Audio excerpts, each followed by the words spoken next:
Darkness is not an affirmative force. It simply reoccupies the space vacated by the light. This is the Hamilton Corner on American Family Radio and Urban Family Talk. It should be uncomfortable for a believer to live as a hypocrite. Delivering people out of the bondage of mainstream media and the philosophies of this world. God has called you and me to be his ambassadors, even in this dark moment. Let's not miss our moment. And now, the Hamilton Corner. Eclipse 2017, brought to you by Optilube. When your eyeballs grillin', let Optilube do the chillin'. Optilube, available in gel or drops. Good evening. Welcome to the Hamilton Corner here on American Family Radio and Urban Family Talk here on Total Eclipse Monday. I hope you got your Optilube. Yeah, and I guess now it's too late. If you had your, he said, when your eyeballs are grilling, Optilube will get you chilling. Well, thank you so much for joining the program here today. So much is happening in our country. The thing that's happening with the total eclipse just brought lots of thoughts to my mind, but it made me want to go back to Psalms 24 and just share a couple thoughts from there to set the stage as we go forward in the show today. So the 24th Psalm is where I'm going to read from this evening, and I'm just going to go through verses 1 through 6. Verses 1 through 6. And here we go. The earth is the Lord's, and the fullness thereof, the world and those who dwell therein.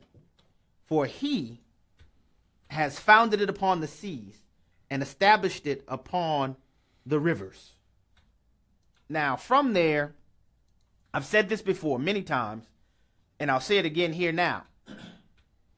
Biblically speaking, there should be no Christians who are, if you want to use the politically correct term, or I won't say politically correct term, but the politically popular discussion, global warming alarmists. I'll say it differently. No Christian should be freaking out about the planet, something happening to the planet, without God's say-so. You know, the Bible is explicit, and I think this eclipse is just more evidence of that fact, but the Bible is explicit that the earth is the Lord's, and the fullness thereof, the world and they who dwell therein. To say it simply, there is nothing that is going to happen to this planet until God says so. Now, if you want to put me in the box of the future global warming enthusiast, you can, and I'll tell you why. Because the Bible says that when the Lord does determine it's time to make an adjustment in the planet, he's going to refine the earth's elements by fire. In fact, the rainbow, which I'd encourage you to not allow the sexual deviant advocates to have as their own, because it's God's bow. It's God's bow. And I guess I'll share this little tidbit. The actual scripture refers to it not as a rainbow, but refers to it as God's bow. And it's interesting to know, and I learned this sometimes back, that among cultures where bows were used in warfare, a sign of hostility, aggression, and war would be where the bow with the arched portion is pointed toward you. Okay? But a sign of peace would be where the arched portion of the bow, which is the side where the arrow would be launched from, is pointed away from you.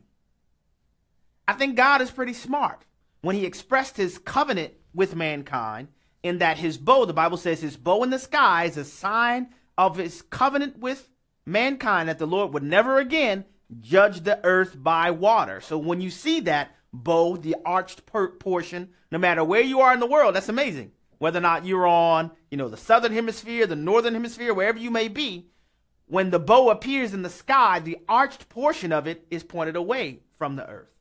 It's an exhibition of God's covenant with the earth.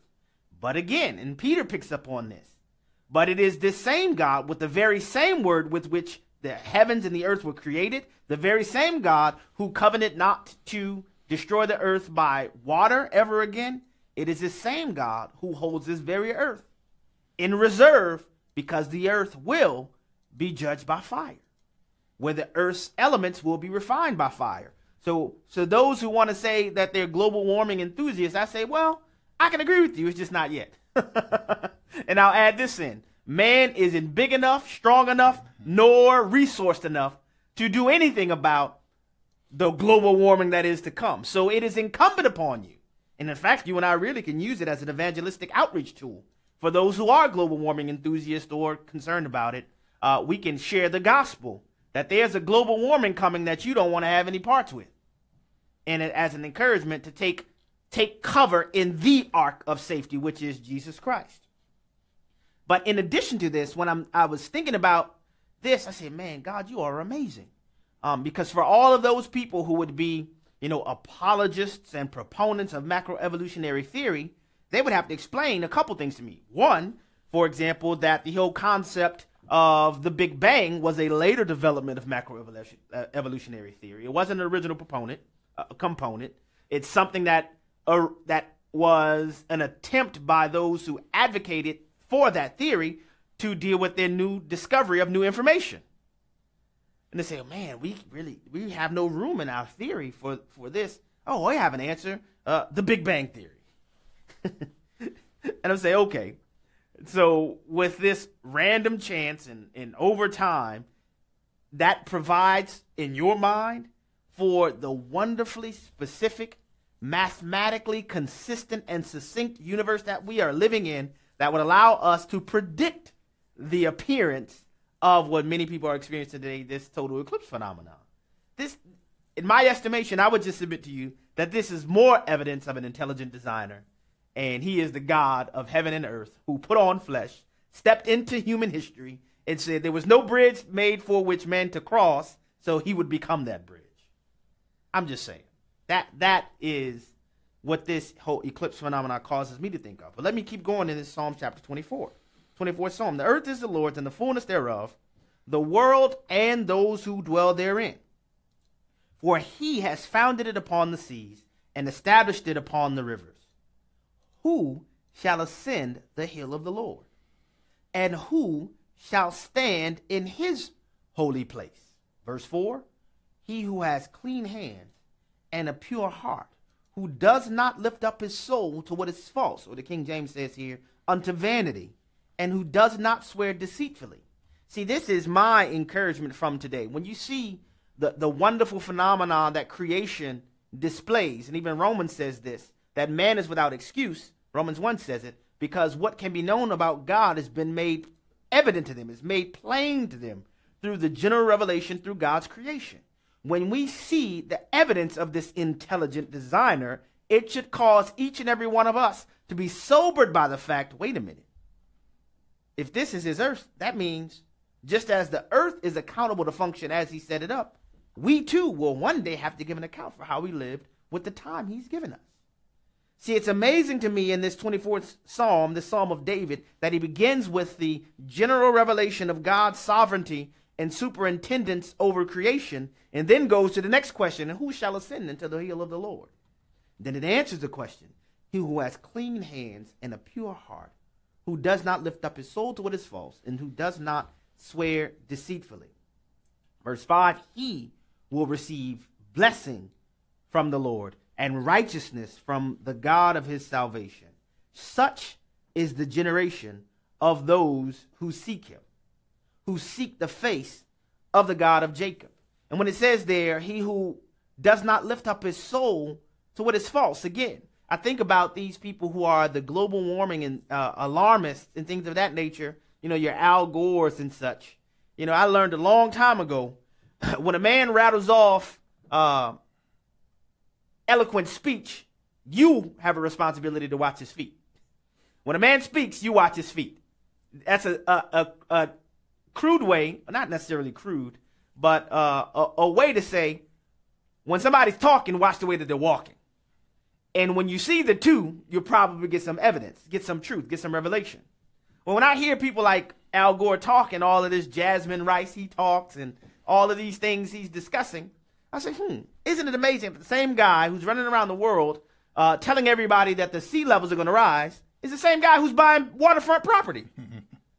Now, hey, I'm not the sharpest knife in the drawer, You know, I don't know much about oceanography and all of that. I did live through Hurricane Katrina.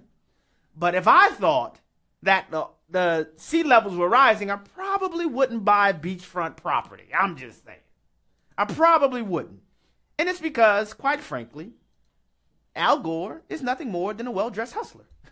He's just a hustler with suits and ties. He realizes that, oh, I can make a lot of money off of this.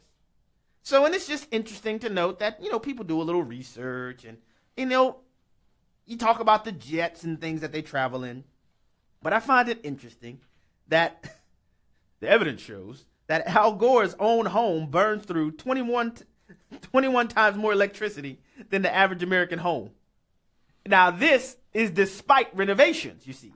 Because in 2007, it was learned that Al Gore's home back then burned 20 times more energy than the average American citizen's home.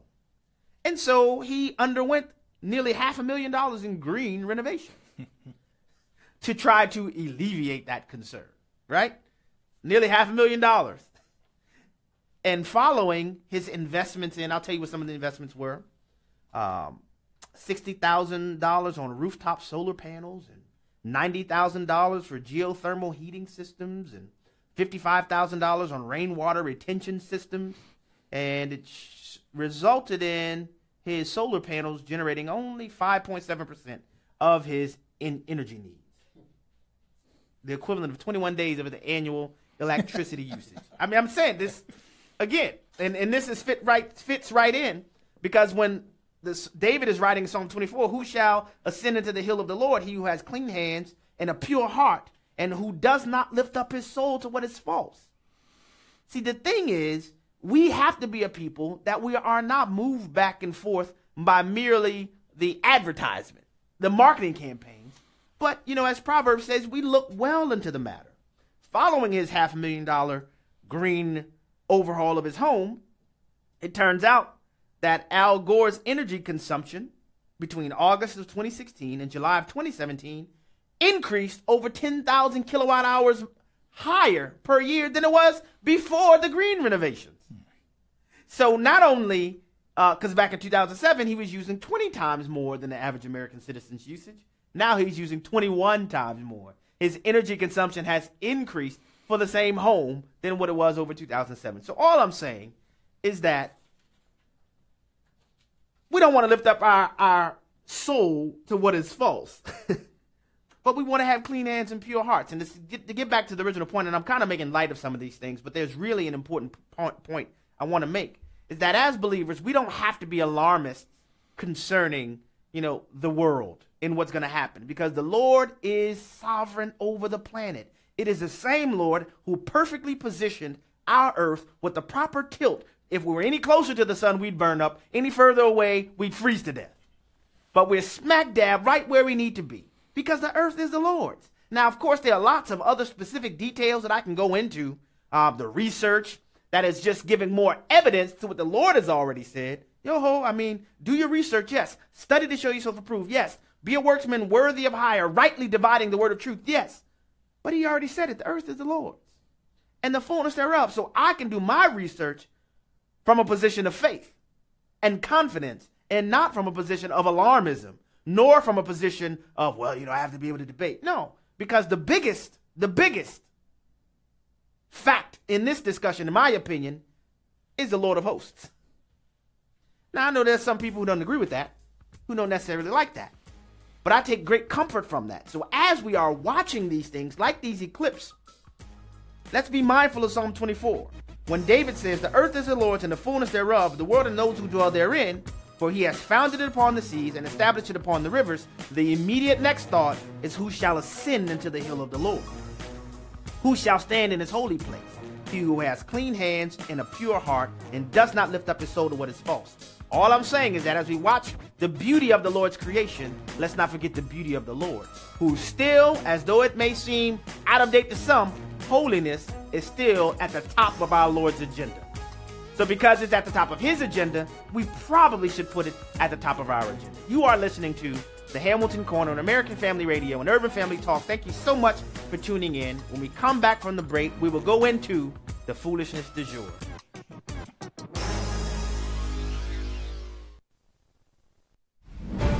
Shalom from Israel. I am Matt Staver with Freedom's Call. I'm excited to share with you the final episode of our TV program, Why Israel Matters. Shalom is the title of this week's episode, and it's the Hebrew word for peace. While it's the standard greeting in Israel, many people from across the globe view this small nation as a major point of contention and conflict, but God has a different view about the Holy Land. This week we will examine and explore the concept of seeking peace in the Middle East. This powerful original series covers so many aspects surrounding Israel.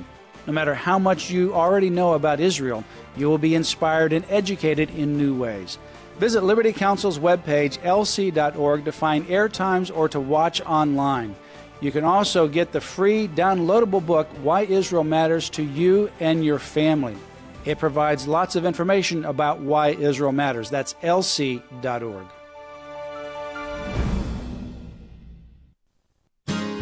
How can educators make sure that they stay energized and strong in the classroom throughout the year? Welcome to Tips with public school educator Dr. Bill Ziegler. I'd like to welcome Finn Larson, the Executive Director of Christian Educators. Finn, how can educators make sure they stay strong this school year? Bill, educators need to be part of a network, not to feel alone, to feel that there is a support system out there for them. And there is. It's called Christian Educators Association International.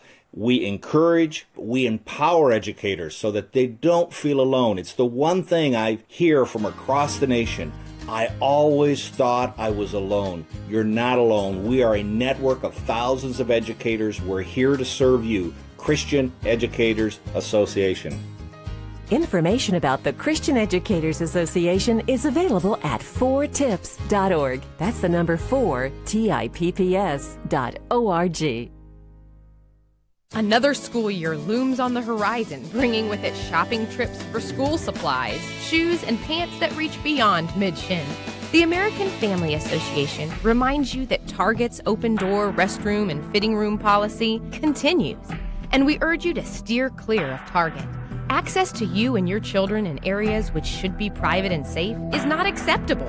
Visit AFA.net to learn about efforts to influence Target to reverse its policy. AFA.net. Many in America seem to have forgotten that its foundation was built on God. In this 40th year celebration of the American Family Association, we invite you to help us remind America once again of the truth behind our national motto, In God We Trust. You can do your part and display your faith with an In God We Trust car decal from the AFA store. Order yours today with free shipping at afastore.net. That's afastore.net. Shining light into the darkness. This is the Hamilton Corner on American Family Radio and Urban Family Talk. Yes, I see something just now over the horizon. It's practically standing still now, but I see some movement on the field. A shadow. Yes, I see a shadow. Wait. People are beginning to move about. I see women and children. They're squirming. There it is. Yes, a giant, massive ball of flames. Oh, so bright. But wait, there's another object, and it's advancing on the flaming sky ball. A huge shadow is descending on the field. Get this, Charlie? Are you getting this, Charlie? Get out of the way, people. Get out of the way. The shadow is coming. Darkness is falling across the face of the earth. Oh, my. Oh, the humanity. I can't even talk, people. It's just too much. We've been overcome by the darkness. Oh, my humanity. You're listening to the Hamilton Corner here on American Family Radio and Urban Family Talk. Just a little total eclipse day. Total eclipse clips for you. But you're back on the Hamilton Corner here in American Family Radio. Listen, we are preparing for our fall share-a-thon. We only do it 3 days, once in the spring, once in the fall, because we are a 100% listener-supported ministry. Because we are listener-supported, we are able to stay free and liberated to share the gospel and to avoid the trappings of political correctness. And so we enjoy a direct relationship with you. The way we stay on the air is because we are connected with you. And I like to remind people that from God's standpoint, when we co-labor with one another, that though you may be listening, you are just as much a part of American Family Radio as I am, as Jeff is, as Jay Tross is. So in order to aid us in the share-a-thon process, we are collecting listener stories. What we're looking for is for people to call in to share their stories of how American Family Radio is impacting the lives of our listeners. What will happen is that we'll share those stories on the air as a reminder to other listeners how God is using American Family Radio. It's very simple to provide your listener stories. What will happen is that you'll call. It's just you leaving a voice message.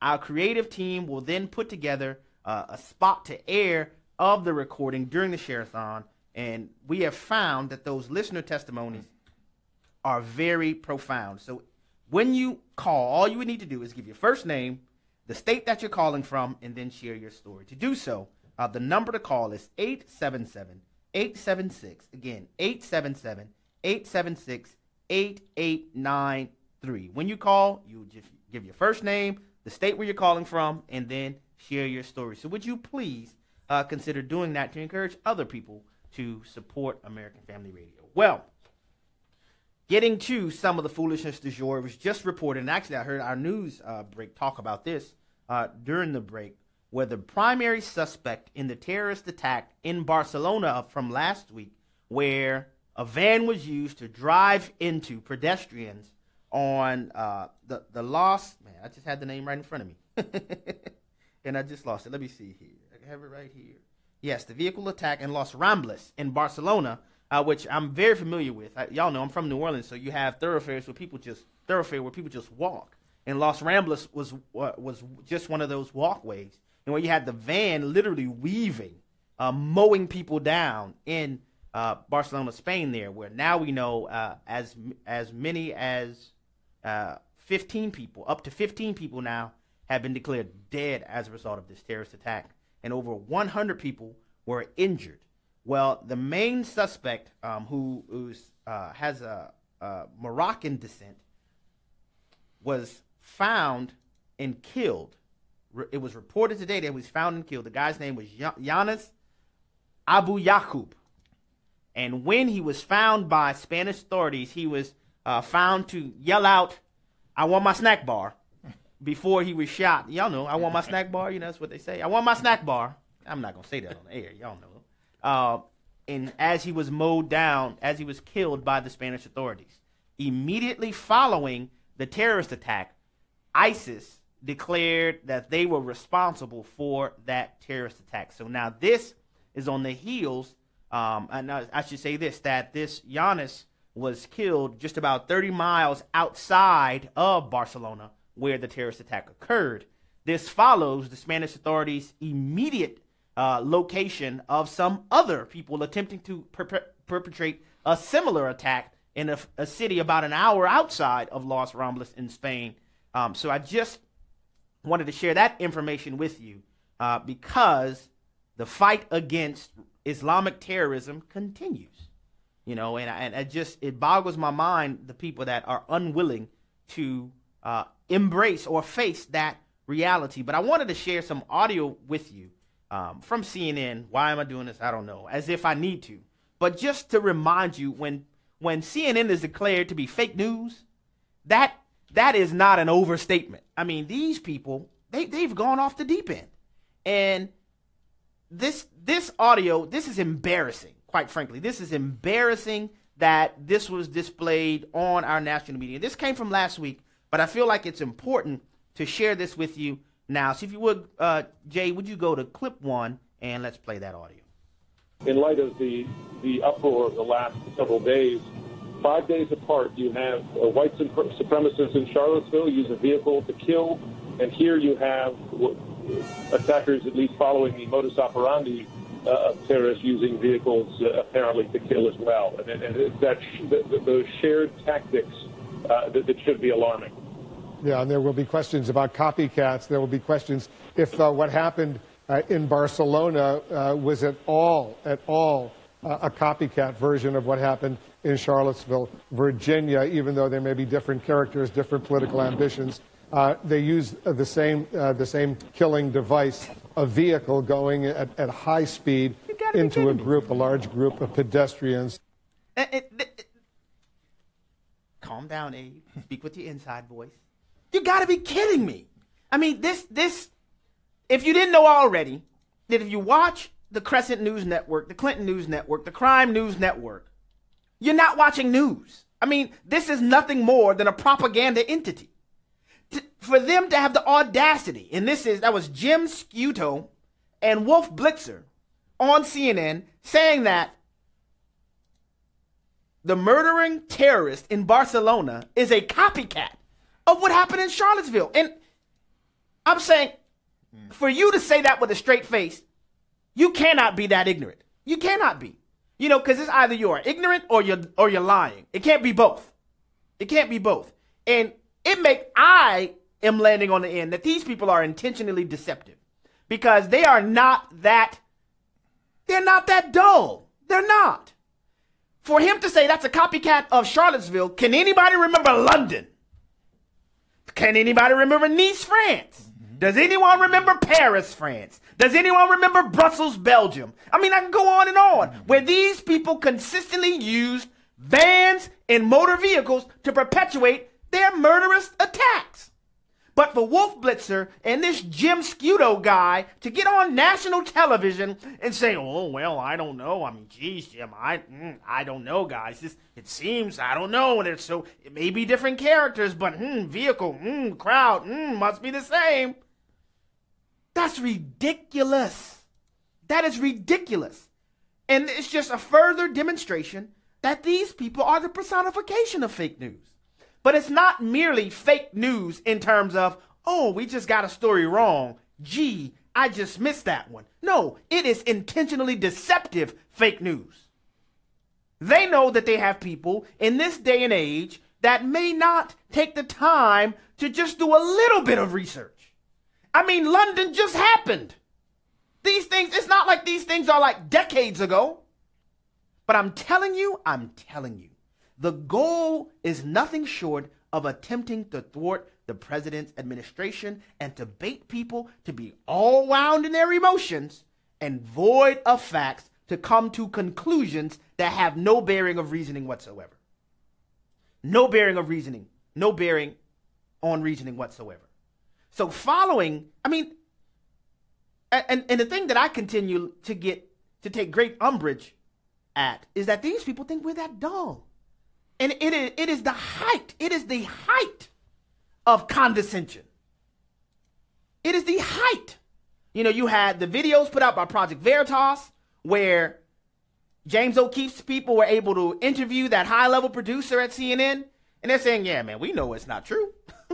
But we have people, and this is exactly what he said, we have people that's what they want to hear. And it drives our ratings. So we keep doing it because it drives our ratings. And all I'm saying is that what is going to have to happen is that the American people, and I don't care where you fall on the political spectrum, to where you're going to have to say, wait a minute, guys, now that's ridiculous. I don't care where you fall on the political spectrum, for them to conclude that the Barcelona terrorist attack was anything remotely a copycat of Charlottesville, that's not just wrong. Now that is condescending. Following that, Franklin Graham, man, I'm telling you, Franklin Graham, I have a lot of respect for Franklin Graham. Franklin Graham came out early on saying, listen, these Republicans, they're snakes in the Republican Party, snakes in the Democrat Party. Listen, what we need in our country is repentance. That's what we need.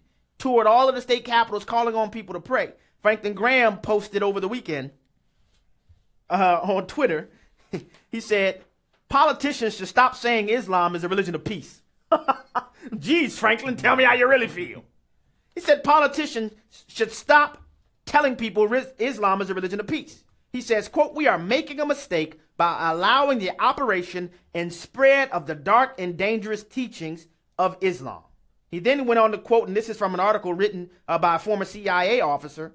He went on to quote, from Bangladesh to Los Angeles, Salafis spread their violent beliefs shielded by the constitutional guarantees of free speech and religious liberty. Then Franklin Graham went on to explain that he knows that the radical terrorist sentiment is not confined to only Salafis, but he was quoting from that article. But then he goes on and says, quote, while there are millions of Muslims who don't agree with or participate in the violence of Islam, they can't leave their religion because their families would be obligated to kill them. He then concludes by saying Islam reigns in lives through fear and intimidation. I pray that Muslims everywhere will come to know Jesus Christ, the Son of God, who loves them and can truly set them free. The Word of God tells us, so if the Son sets you free, you will be free indeed. And when I read Franklin Graham's comments, it prompted me to remember a video presented by Brigitte Gabriel, who has come from a Muslim family, has been a victim of terrorist attacks herself, and has come to become one of the most outspoken truth tellers concerning Islam. So she was a part of a panel at an event where a Muslim woman questioned her about what this woman described as the broad brush mischaracterization of Islam, because the majority of Muslims are peaceful. Listen to what Brigitte Gabriel said. And this from a while back, so some of you are going to remember this. Go to cut 2. There are 1.2 billion Muslims in the world today. Of course, not all of them are radicals. The majority of them are peaceful people. The radicals are estimated to be between 15 to 25%, according to all intelligence services around the world. That leaves 75% of them peaceful people. But when you look at 15 to 25% of the world Muslim population, you're looking at 180 million to 300 million people dedicated to the destruction of Western civilization. That is as big of the United States. So why should we worry about the radicals, 15 to 25%? Because it is the radicals that kill. Because it is the radicals that behead and massacre. When you look throughout history, when you look at all the lessons of history, most Germans were peaceful. Yet the Nazis drove the agenda. And as a result, 60 million people died. Almost 14 million in concentration camps. 6 million were Jews. The peaceful majority were irrelevant. When you look at Russia, most Russians were peaceful as well. Yet the Russians were able to kill 20 million people. The peaceful majority were irrelevant. When you look at China, for example, most Chinese were peaceful as well. Yet the Chinese were able to kill 70 million people. The peaceful majority were irrelevant. When you look at Japan prior to World War II, most Japanese were peaceful as well. Yet Japan was able to butcher its way across Southeast Asia, killing 12 million people, mostly killed with bayonets and shovels. The peaceful majority were irrelevant. On September 11th in the United States, we had 2.3 million Arab Muslims living in the United States. It took 19 hijackers, 19 radicals to bring America down to its knees, destroy the World Trade Center, attack the Pentagon, and kill almost 3,000 Americans that day. The peaceful majority were irrelevant. The peaceful majority were irrelevant. And the main thrust of her comments was based on who drove the public agenda. Now, when we're approaching the break, when we come back on the other side of the break, we're not quite there yet, but I just want to set this up now. I'm going to open the phone lines to take your calls on all the things we discussed today. We'll talk about the eclipse. We'll talk about CNN's intentional talking snake employment. They volunteered to be a part of the talking snake meeting. They say, oh, sign us up. We'd like to be a part of the talking snake. Apple, fruit, quince, we'll deliver it. Right, a part of it. And if you want to talk about Franklin Graham's comments about politicians in America needing to stop parroting this notion that Islam is a religion of peace. If you want to join the conversation on the show, the phone number is 888-589-8840. Again, the number is 888-589-8840. We want to talk to you if you want to talk to us. It's a great day to step on into the Hamilton Corner because we're having lots of conversation on this Total Eclipse Monday. Brigitte Gabriel concluding her remarks by saying the peaceful majority were irrelevant. Is that true? Is it true that the majority of peaceful Muslims are irrelevant to whether or not terrorism would continue to have its way in various corners of the world today? Or is that an overstatement? I want to hear your thoughts on the other side of this break. You are listening to the Hamilton Corner on American Family Radio and Urban Family Talk. When we get back, we will turn to your calls. Stick with us.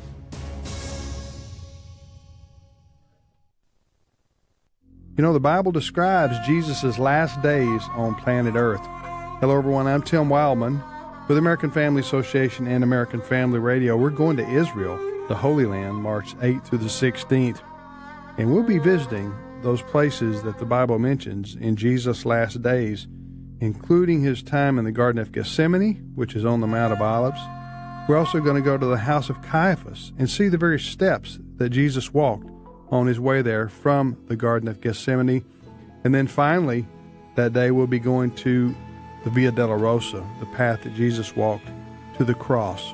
So it's going to be a fantastic time in Israel as we see what happened to Jesus, and we talk about the hope that we have in his resurrection. For more information, go to the website twholyland.com.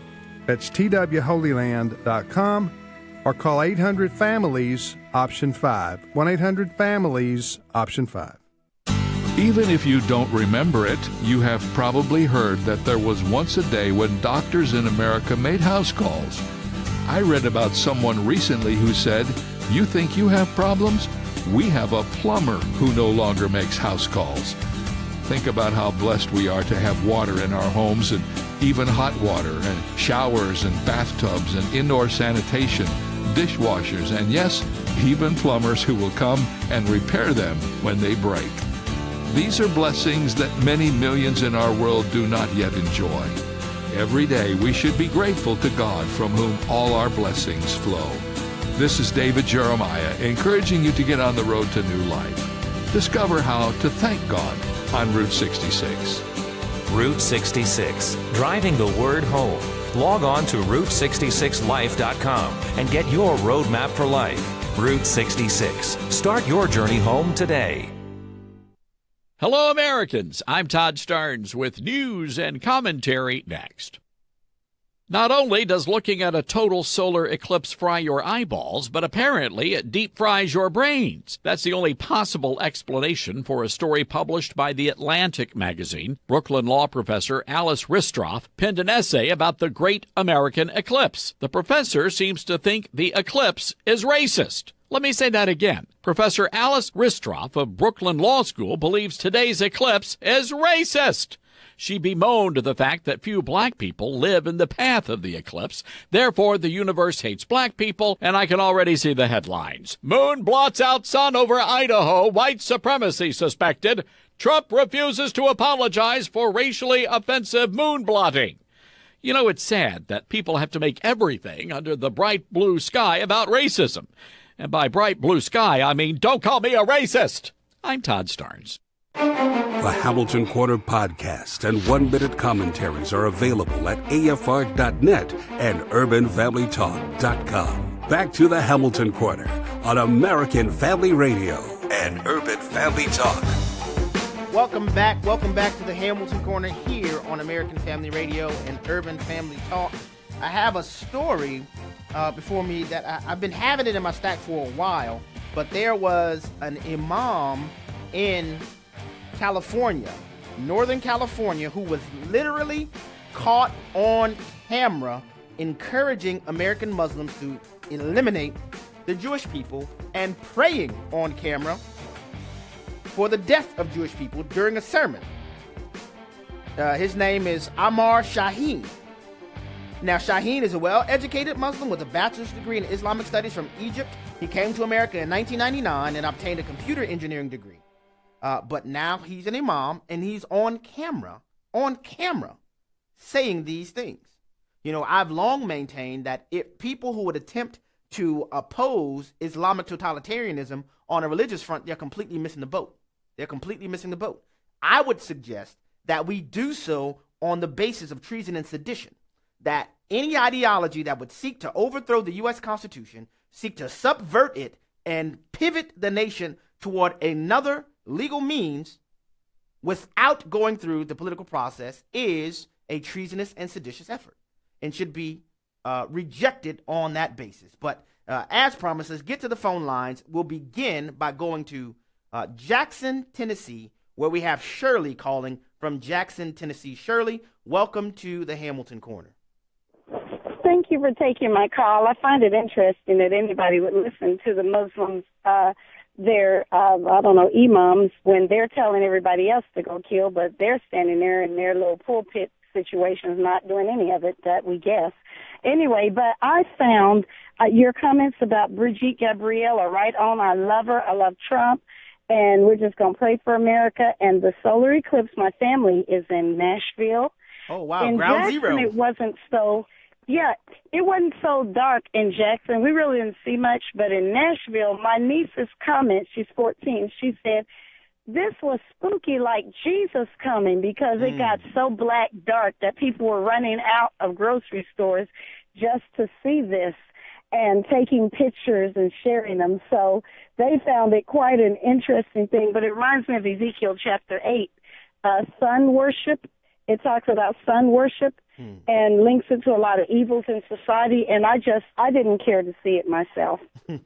I understand. Well, thank you so much for your call and your comments, Shirley. I really, really appreciate it. Again, if you want to join the Hamilton Corner, you have some comments, you want to talk about the eclipse, you want to talk about CNN's penchant for deceptively fake news, or you want to talk about Brigitte Gabriel's take. And it's interesting to note that her history, her background, is that her parents are Lebanese, and she was born in Lebanon. And at 10 years old, Muslim militants during the height of civil war attacked the area near her home, and she suffered shrapnel from the attack. So when she is talking about the ravages and the I would suggest the demonic bent of the totalitarian ideology of Islamic supremacists, then I think she knows exactly what she's talking about. But back to the phone lines. We'll go to Illinois now, where we have Jim calling from Illinois. Jim, welcome to the Hamilton Corner.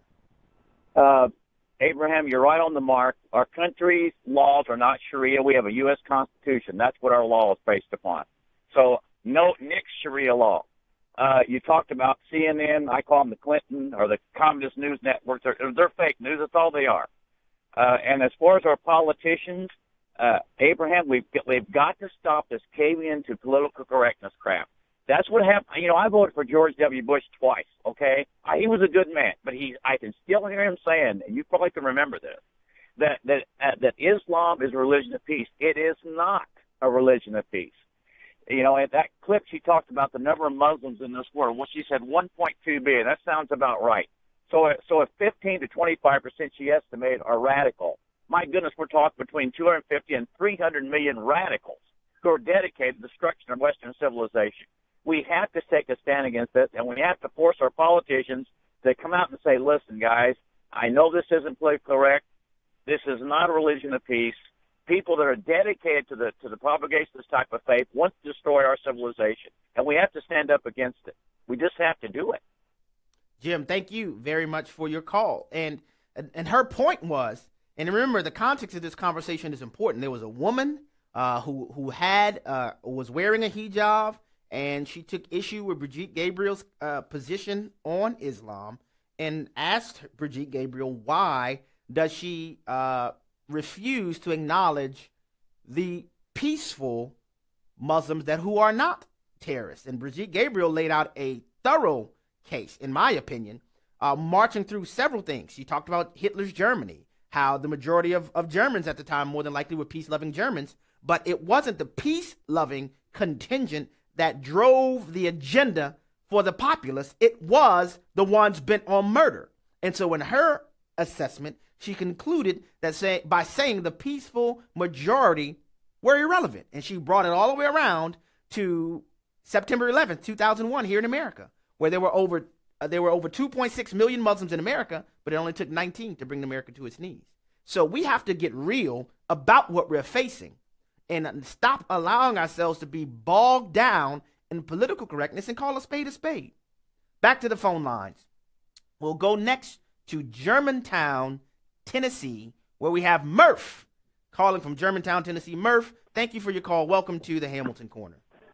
Thanks, Uncle Abe. Can you hear me all right? I can hear you very well. Oh, you brought me back to elementary school. I've been called, I tell you all, I get called Uncle Abe, I get called Abe Lincoln, and I get called Alexander Hamilton on almost a daily basis. There you go. I've read a number of articles written by Miss Gabriel, And I've also read about 3/4 of the Quran. Mm-hmm. Right after 9/11, I went to the Germantown Library and got a copy and read as much as I could. And she is right on. There are no such things as peaceful Muslims.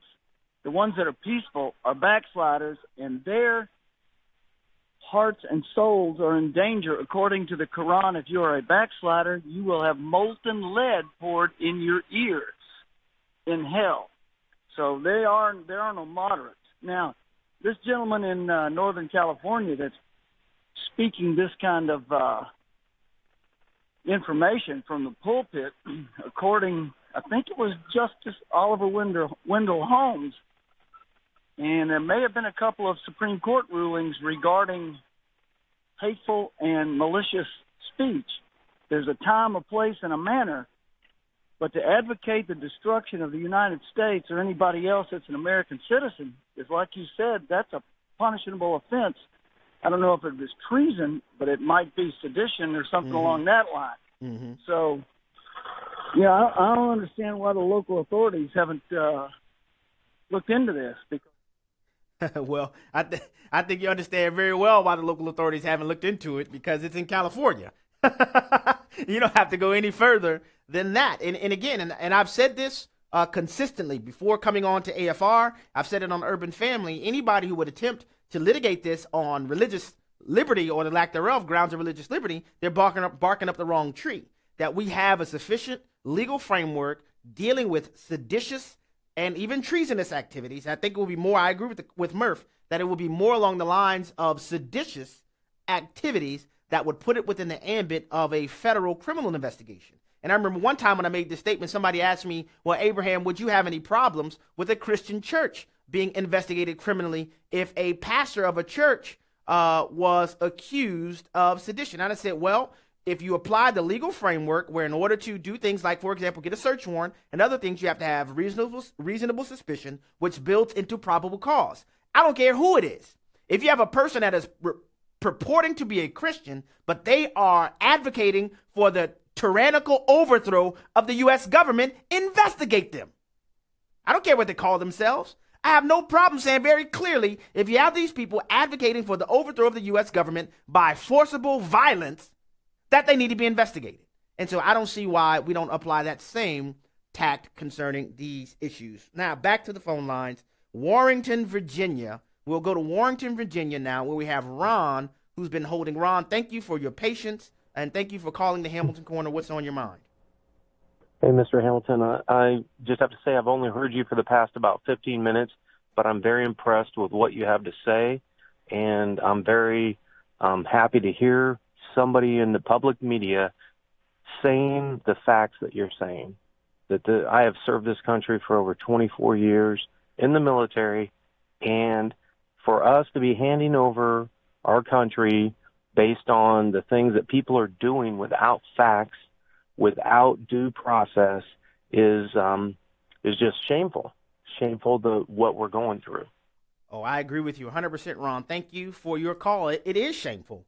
And it's amazing that we've allowed the liberty and freedom that we've enjoyed in our country to really be turned against us. You know, there are real places in the country where you poll for, in Dearborn and other places, the people there, well, they want Sharia law.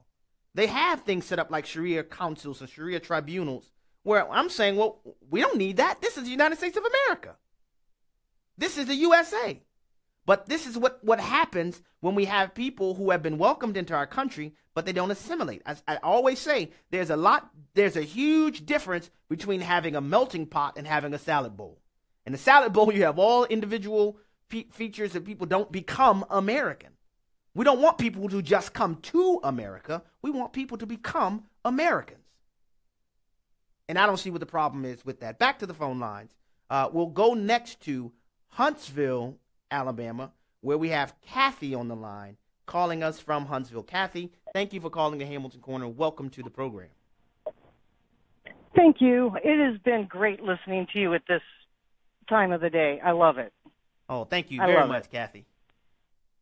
But the reason that I decided to call is while you were talking, something kind of clicked in my brain when you said that the Muslims are trying to undermine the Constitution.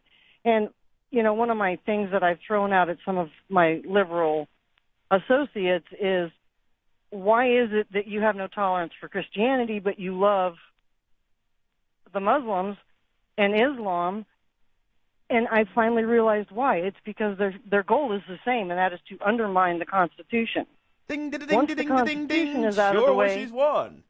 I'm sorry, go right ahead. Once they get the Constitution the rest of the way out of the way, because they've been subverting it for years. Yep, I agree with you. I think it is nothing short of people, and it's amazing because the very people who are the most strident advocates for the Islamicization of America are the very people that, should the terrorists have their way, they'll be tossing them off the buildings first. But the reason why there has not been much pushback or objection is just as Kathy just laid out. Because right now, it's almost like, well, I mean, they have the same objective that I have. We've been working the long game of getting this Constitution tossed out. These guys will help us get it done even faster. So let's keep it moving. And again, I almost don't like to say this because I am an attorney. I'm so embarrassed to share this. But do you know that in America's law schools today, it is not mandatory for law students to learn and study the Constitution?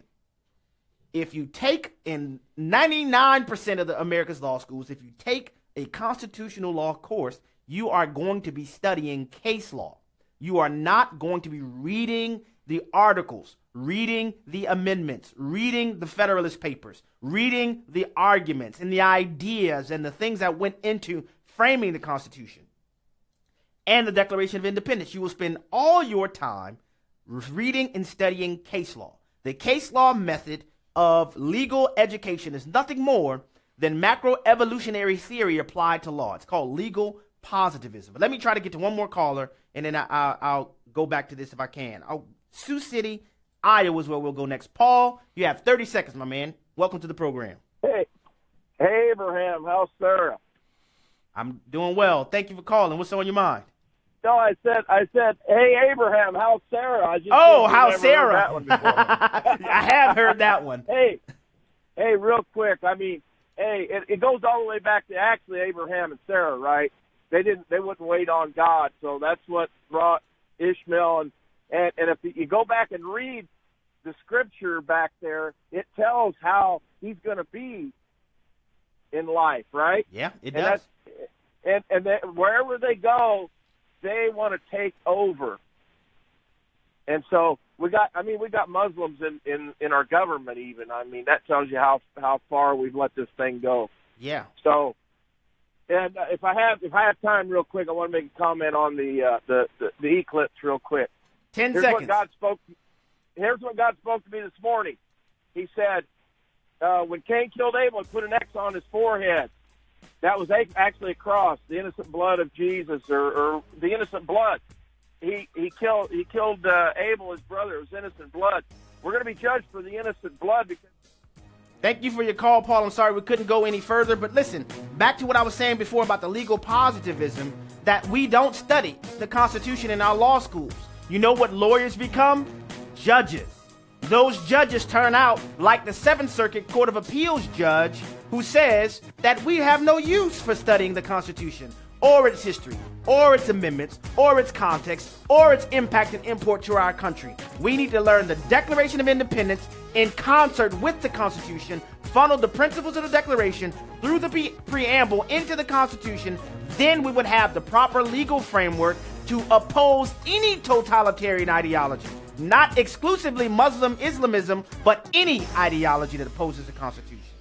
The views and opinions expressed in this broadcast do not necessarily reflect those of the American Family Association or American Family Radio.